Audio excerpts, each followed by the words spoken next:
नमस्कार, स्वागत है आपका हमारे चैनल वृषानी यूनिवर्सल पर।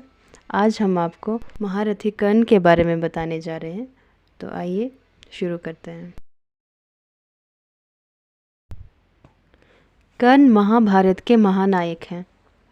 कर्ण महाभारत के सर्वश्रेष्ठ धनुर्धारियों में से एक थे। कर्ण 6 पांडवों में सबसे बड़े भाई थे। भगवान परशुराम ने स्वयं कर्ण की श्रेष्ठता को स्वीकार किया था। कर्ण की वास्तविक माँ कुंती थी और कर्ण और उनके 6 भाइयों के धर्मपिता महाराज पांडु थे। कर्ण के वास्तविक पिता भगवान सूर्य थे। कर्ण का जन्म पांडु और कुंती के विवाह के पहले हुआ था।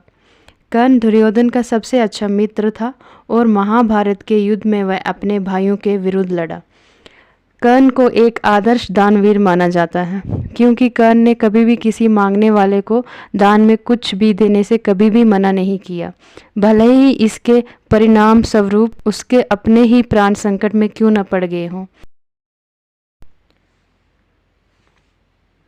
कर्ण पांडवों में सबसे बड़े थे और इस बात का पता सिर्फ माता कुंती को ही था। कर्ण का जन्म कुंती के विवाह से पहले ही हो गया था, इसलिए लोकलाज के डर से कुंती ने कर्ण को छोड़ दिया था। लेकिन कर्ण का जन्म कुंती के विवाह से पहले कैसे हो गया, इसके पीछे भी एक कहानी है। बात उस समय की है जब कुंती का विवाह नहीं हुआ था और वह सिर्फ राजकुमारी थी।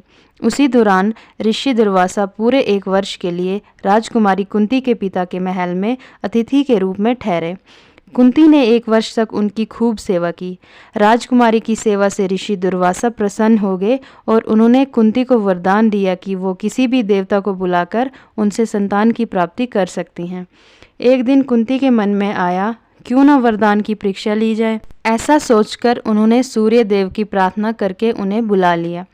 सूर्य देव के आने और वरदान के प्रभाव से कुंती विवाह के पूर्व ही गर्भवती हो गई। कुछ समय बाद उन्होंने एक पुत्र को जन्म दिया, जो सूर्य देव के समान ही प्रभावशाली था।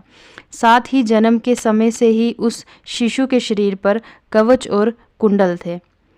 कुंवारी अवस्था में पुत्र की प्राप्ति के कारण लोकलाज के डर से कुंती ने उसे एक डिब्बे में बंद करके नदी में बहा दिया।